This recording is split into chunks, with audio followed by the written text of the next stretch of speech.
Хэрэв та цалингаа тухайн ажилтны ажилласан нийт гүйцэтгэлээс нь хамааруулан боддог бол тухайн ажилтны ажиллах ёстой буюу сарын ажлын фонд хоног цагийг мөн тохируулан өгөх шаардлагатай байдаг.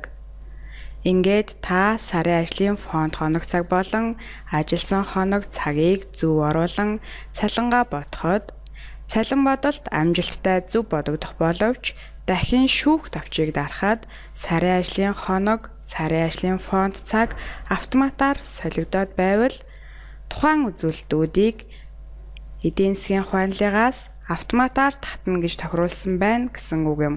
Үүнийг шалгахдаа тохиргоодсны системийн эхлэх тохиргоо руу орон цалин бодолт хэсгийн доор байрлах цалин бодолтын цонхон дээр сарын ажлын фонд хоног цагийг эдийн засгийн ухаанлыгаас татах бол тэмдэглэл гэсэн тэмдэглэгээ ямар байгааг шалгах юм.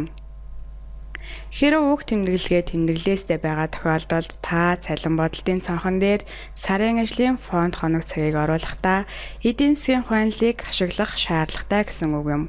Үүний тулд цалин бодолтын цонхны зүүн доор байрлах дөрвөлжин шар менюнээс эдийн засгийн ухаанлын цонх руу орон цалин бодож буй сараа сонгон эдийн засгийн ажлын өдрүүдийг тохируулж өгөх ёстой юм.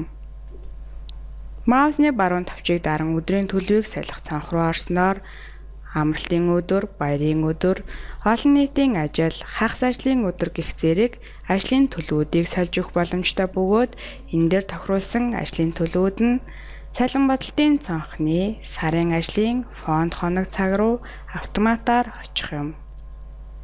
Ингээд цалин бодолтыг шүүхэд сарын ажлын фонд хоног цаг эдийн засгийн ухаанлыгаас автоматар татагдах болно.